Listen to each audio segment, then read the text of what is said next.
Il était une fois un jeune homme riche et prospère, Shadi. Homme d'affaires, il vendait toutes sortes de pièces de remorques sur le marché principal d'Oka. En une semaine, il déchargeait une dizaine de conteneurs de pièces de remorques. Importateur et exportateur, il était reconnu dans son secteur d'activité. Shadi était une personne décontractée, calme et amicale. Au fil des ans, Shadi s'est enrichi et a acheté de nombreux terrains à Oka. Il a même construit une maison qu'il louait à des locataires, ainsi qu'un duplex où il vit. Shadi a une petite amie, Ugoma, qui vient de terminer ses études à l'université. Il la fréquente depuis 3 ans et était prêt à l'épouser depuis la fin de ses études. Shadi a comblé tous ses besoins et l'a choyée comme une princesse. Elle pouvait appeler Shadi pour lui envoyer de l'argent, quel que soit le montant, et en quelques minutes, il le lui envoyait déjà, car il était profondément amoureux d'elle. Quelques mois après l'obtention de son diplôme, Shadi avait organisé une fête de fiançailles surprise pour Ugoma, où il la demandait en mariage. Ugoma était si heureuse d'épouser Shadi, un riche homme d'affaires, qu'elle avait vu la bague en diamant qu'il lui avait offerte. « Oh bébé, merci beaucoup pour cette bague. Elle est si belle, » dit-elle en souriant à Shadi qui lui rendit son sourire. « Mais Shadi, j'ai quelque chose à te dire. Tu sais que je suis une influenceuse Instagram et que j'ai beaucoup d'abonnés. Tu vois ma silhouette. Mais je veux le garder. Je ne veux pas que l'accouchement abîme mon corps et je veux aussi que tu engages une mère porteuse pour m'éviter tout le stress de la grossesse. » dit-elle en regardant Shadi, qui était sous le choc et n'en croyait pas ses oreilles. Comme il le lui a dit, « Madame Ugoma, avoir une influence est plus important pour vous que de fonder une famille. On sort ensemble depuis environ 3 ans. Alors pourquoi ne m'en as-tu pas parlé ?» demanda Shadi, encore sous le choc. « Calme-toi maintenant. Et pourquoi cries-tu, Shadi? Tu as l'argent pour engager une mère porteuse. Tu es très riche. J'irai importer et exporter de l'argent et de l'eau chez vous. Je n'y vois aucun inconvénient. Je ne veux pas gâcher mon beau visage, mon beau corps et ma silhouette à cause d'un accouchement. » Ugoma fronça les sourcils. Mais Shadi l'ignora sans dire un mot pendant quelques minutes. Comme il le lui dit alors, « Tant que nous sortons ensemble, tu manges mon argent. Pourquoi ne m'en as-tu pas parlé? Il n'y a rien à te dire. Shadi, c'est vraiment à la mode en ce moment. C'est ce que font les couples. Tout homme qui aime vraiment sa femme le fera pour elle, » dit Ugoma en souriant. « Ah, écoute mon chobu. Ugoma, ton utérus est en parfait état. Ton corps non plus. Tu es parfaitement en état de porter un enfant. Tu sais quoi? Je ne peux pas t'épouser. Ce n'est pas du tout ce que je veux, » dit Shadi en se levant. Shadi était irrité par les pensées et la réaction d'Ugoma à notre grossesse. Il avait l'impression qu'elle se souciait davantage de commodité que de fonder une vraie famille, et il a mis fin à leur relation. « Shadi, attends un peu. Pourquoi me laisses-tu ici? » demanda Ugoma en marchant derrière lui. « Regarde, je te jure que si tu me suis, ma chaussure te retombera sur la tête. Je vais m'assurer que tu aies avalé ta tête avant de te quitter, » dit Shadi, très en colère, en s'éloignant. « Mais Shadi, et maintenant, la bague à mon doigt, demande Ugoma.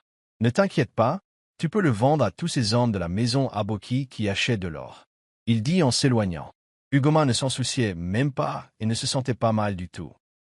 Shadi est rentré chez lui très déçu.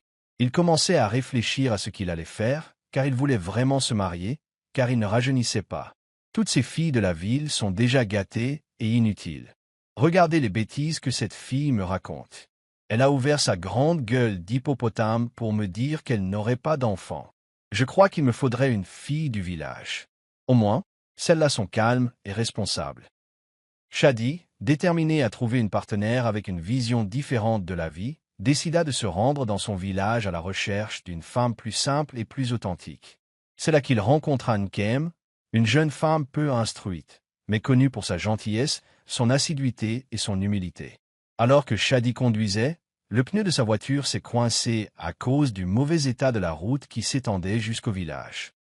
Alors qu'il était bloqué à la recherche de quelqu'un pour l'aider à pousser la voiture, Nkem, qui revenait juste d'aller chercher du bois, l'aperçut et décida de lui proposer son aide. « Ah, monsieur Belogre, votre voiture est trempée. »« Chais, et oui, laissez-moi vous aider. » Nkem dit en descendant son bois.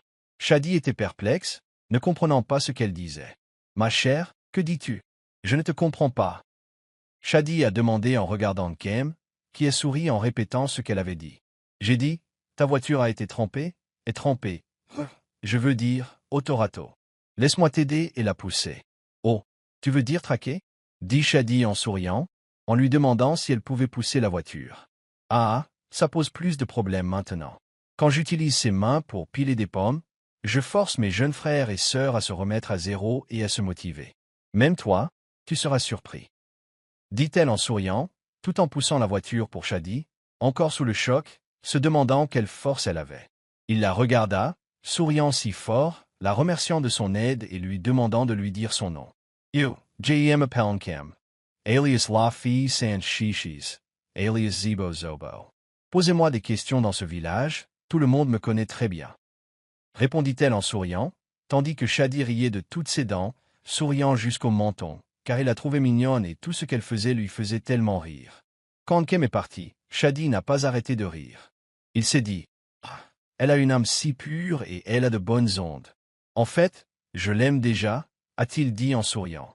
De retour à la maison, il a parlé de Nkem à sa mère, qui lui a dit qu'elle était une bonne fille et qu'elle ferait une bonne épouse. Le lendemain, Shadi est allé voir les parents de Nkem pour leur faire part de ses intentions. Nkem a été convoqué pour rencontrer le prétendant qui était venu la demander en mariage. Nkem, ce jeune homme est venu te demander en mariage. Tu l'aimes bien? Son père s'éclaircit la gorge. Oui, papa, je connais ce monsieur Bel-Ogre, je l'ai aidé la semaine dernière, et je l'aime bien aussi, dit Nkem, très timide, tandis qu'elle dessinait par terre avec ses orteils. Shadi la regarda en souriant, car tout ce que faisait Nkem lui semblait si mignon. Il paya sa dot, ils se marièrent et retournèrent en ville. Nkem fut impressionné par la beauté et la grandeur de la maison de Shadi. Ah, ta maison est grande. Oh, wows. Dit-elle, elle est ravie. Ce soir-là, Shadi décida d'inviter Nkem à dîner. Il lui commanda une belle robe en ligne, ainsi qu'une perruque en cheveux naturels. Il appela ensuite une maquilleuse pour la maquiller, puis alla lui acheter des chaussures et un sac à main dans une boutique. Lorsque la maquilleuse appliqua le maquillage à Nkem, elle fut dégoûtée, car elle avait l'impression d'utiliser son visage comme une planche à dessin. Une fois la maquilleuse partie, Nkem alla directement aux toilettes et se lava le visage à l'eau et au savon. Regardez comme cette tante m'a transformé en mascarade, utilisant mon visage comme planche à dessin, me frottant des couleurs qui me feront transpirer. Je me maquillerai moi-même, comme me l'a appris Nkechi, mon ami. Nkem a sorti son crayon pour les yeux et son rouge à lèvres, a dessiné d'épais sourcils jusqu'aux cils, a appliqué un rouge à lèvres épais et a également mis du blush sur ses joues avec son rouge à lèvres, tout en souriant et en se disant « Et c'est comme ça que je sais que le maquillage est fait, je suis si belle maintenant. » Elle porta ensuite la robe qu'elle lui avait achetée, la regarda de la tête aux pieds, soupira et la jeta, puis alla à son carton et en sortit une robe Myriam Aka. C'est la robe parfaite que je dois porter. Si je porte ces vêtements maintenant au village, Nkechi et Shiwandu me supplieront de leur dire où je les ai achetés. La robe que Nkem tenait était celle qu'elle avait achetée chez une brocante au marché de leur village. Elle paraissait déjà usée, et le bas du vêtement était déjà délavé à cause des frottements. Lorsque Shadi revint avec la chaussure et le sac à main qu'il avait acheté pour Nkem, il fut surpris de la voir habillée comme pour un bal masqué. « Nkem, qu'est-il arrivé à ton visage et quel genre de robe portes-tu » demanda-t-il. « Moi, je ne peux pas laisser cette maquilleuse, ou peu importe comment tu l'appelles, utiliser mon visage comme planche à dessin. Tu ne vois pas que celui-ci, sur mon visage, est plus beau? Je l'ai fait moi-même, dit-elle en souriant, et cette robe que tu m'as achetée, je n'aime pas ses reflets. Elle est très nette, et on dirait un tissu du royaume marin, dit-elle en fronçant les sourcils. Shadi ne put s'empêcher de rire. Nkem, cette robe est en édition limitée et très belle. Ce que tu appelles Shine est fait de perles. Mais si tu insistes, tu peux porter ce que tu veux, dit Shadi en souriant, sans se gêner ni se sentir gêné. Il était plutôt content qu'elle soit réaliste et ne fasse pas semblant. Il l'emmena dans un restaurant chic et lui acheta des pâtes crémeuses et de la salade. Mais tandis que Nkem mangeait, elle se sentit dégoûtée et irritée. Shadi, remarquant son expression, lui demanda quel était le problème. Elle lui répondit qu'elle ne pouvait pas manger. Tout ce long ver de terre et la crème dans cette nourriture, qui ressemble à des odakis blancs, me font des brûlures sur le corps et la gorge. Je ne peux pas les manger, je veux de la soupe de fufu et de gombo, répondit-elle en fronçant les sourcils. Shadi sourit, la regardant avec tant d'amour, car il trouve tout ce qu'elle fait mignon. Quand Shadi appela le serveur et lui demanda d'apporter la soupe et le foufou, Nkem l'interrompit aussitôt en disant « Ah non, un foufou ne suffira pas, apportez-moi 8 galettes de foufou, laissez-moi m'en occuper », dit-elle en souriant. Une fois la nourriture apportée, Nkem retira sa perruque dans le restaurant, se détendit et commença à manger, vomissant chaque bouchée de foufou. Et voilà ce qu'on appelle de la nourriture. Chez moi, au village, après avoir mangé ça, tu seras plein d'énergie et tu travailleras du matin au soir. Et même quand tu auras envie de te battre, tu auras l'énergie de combattre quiconque te cherche des ennuis. Dit Nkem en souriant, ignorant les regards rivés sur elle au restaurant et terminant son repas avec joie. Un jour, avant de partir travailler, Shadi demanda à Nkem de préparer un bon plat, car il reviendrait le soir même avec ses amis. Nkem, excellente cuisinière, prépara une délicieuse soupe de feuilles amères et pila l'igname au feu de bois devant la maison, convaincu que tout plat préparé au feu de bois est meilleur.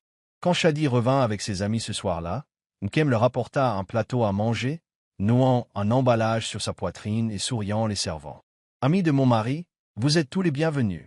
Alors bon appétit, dit-elle en souriant en partant. Les amis de Shadi restèrent stupéfaits, la regardant jusqu'à son départ, incrédules.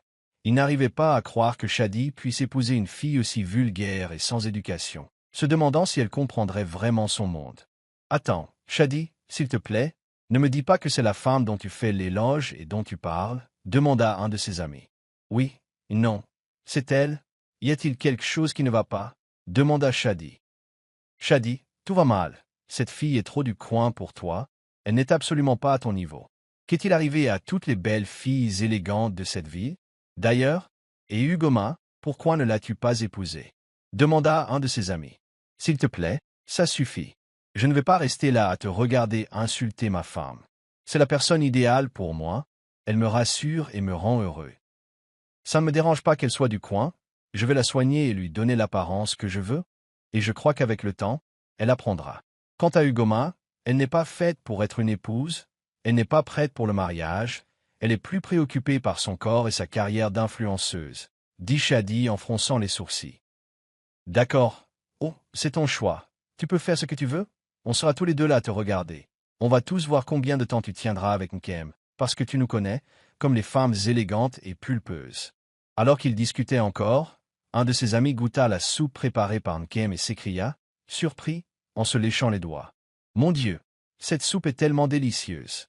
Même la nourriture que je commande sur les cuisines en ligne n'est même pas aussi bonne. » L'autre ami de Shadi goûta aussi la nourriture et confirma que c'était très bon.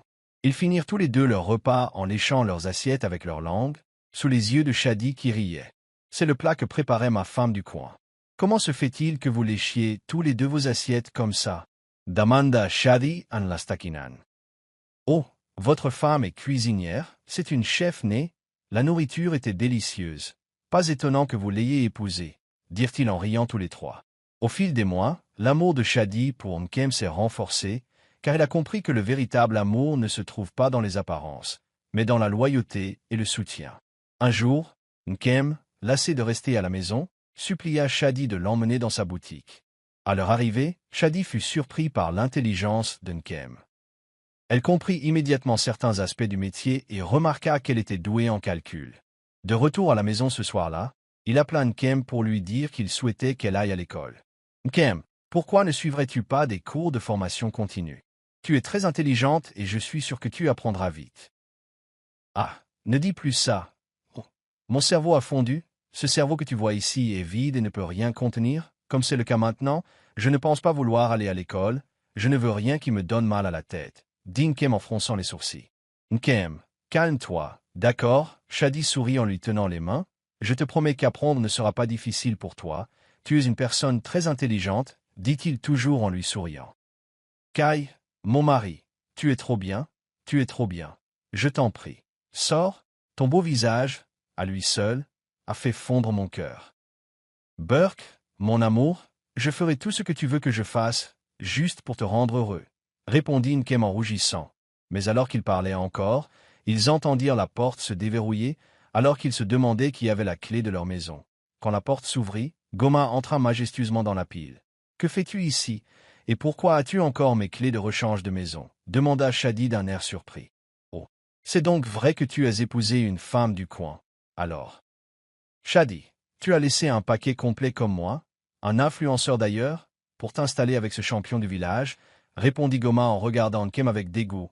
Madame, tu m'as clairement dit que tu ne voulais pas donner naissance à des enfants, et tes actions montrent que tu n'es pas prête à fonder une famille. Alors pourquoi apparaître tout d'un coup, sachant très bien que je suis déjà marié, dit Shadi d'un ton très en colère. Shadi, mon amour, dit Goma en s'approchant de lui, pour lui toucher le menton. Et immédiatement, Nkem, qui avait regardé tout le drame, sauta de son siège et repoussa Goma. Tiens le léger là, pour que tu n'aies pas peur de toucher mon mari. Et Shadi, qui est cette fille Mumu demanda-t-elle. C'est mon ex-petite amie cependant, et je me demande ce qu'elle fait ici. Répondit Shadi. Oh, tu es même une propriété abandonnée. Avant que je ferme les yeux et les ouvre, et si tu ne pars pas d'ici à cette heure, je te frapperai bleu, je te montrerai. Pourquoi il m'appelle Thibaut Zobo au village? Regarde, je suis une fille sans bêtises. Oh, dit Nkem en fulminant. S'il te plaît, ferme ta sale gueule, espèce d'analphabète. C'est bleu-noir, pas bleu-bleu, dit Goma en riant. Professeur, apprends-moi des bêtises. Professeur veut plaisanter, je vais juste te briser en morceaux. Pars d'ici avant de te donner la raclée de ta vie. Alors que Goma parlait encore, Nkem se jeta sur elle et lui donna la raclée de sa vie, récupérant les clés du désespoir d'elle. Goma, qui ne pouvait pas égaler la force de Nkem, s'est levé et a couru pour sa vie. Shadi n'a pas pu s'empêcher, alors qu'elle était assise sur une chaise en riant de manière incontrôlable. Il était si fier de sa femme. Après les coups que Goma a reçus de Nkem, elle n'y est jamais retournée. Quelques jours plus tard, Shadi a inscrit Nkem à des cours d'éducation pour adultes, bien que difficiles au début. Nkem s'est consacré à l'apprentissage, inspiré par la croyance de Shadi en son potentiel. Avec le temps, elle devient plus confiante, prouvant son intelligence et ses capacités. Shadi ressent une immense fierté en regardant ses progrès, valorisant son travail acharné et les sacrifices qu'elle fait. Alors que Nkem commençait à gagner en confiance, elle a commencé à gérer certains aspects des entreprises de Shadi, apportant sa perspective unique. Des mois plus tard, les amis de Shadi ont finalement reconnu la croissance de Nkem, car elle a tellement changé. Même la façon dont elle s'habillait, son vocabulaire était maintenant parfait. Après 3 ans de mariage, Nkem est finalement tombée enceinte, car elle a donné naissance à des jumeaux, un garçon et une fille. Shadi et Nkem partagent maintenant une belle famille et un sens profond de l'accomplissement. Ils célèbrent ensemble l'héritage qu'ils ont construit, pas seulement de richesse, mais aussi d'amour, de croissance et de résilience. Shadi sait qu'il a fait le bon choix et est reconnaissant d'avoir écouté son cœur, au-delà des attentes de la société, trouvant son bonheur le plus profond auprès d'une femme qu'il aime profondément. Salut les amis, nous sommes arrivés à la fin de cette histoire intéressante. J'espère que vous l'avez appréciée et que vous en avez appris quelque chose. J'aimerais connaître votre avis sur l'histoire. Pensez-vous que Shadi a eu tort de larguer Ugoma simplement parce qu'elle ne voulait pas porter d'enfant, et pensez-vous que Shadi aurait dû engager une mère porteuse s'il aime vraiment Ugoma? Faites-moi part de votre réponse dans la section commentaires, s'il vous plaît, et soutenez votre fille en vous abonnant à ma chaîne et en aimant mes vidéos. Merci beaucoup d'avoir regardé jusqu'à la fin. À bientôt pour ma prochaine histoire. Au revoir.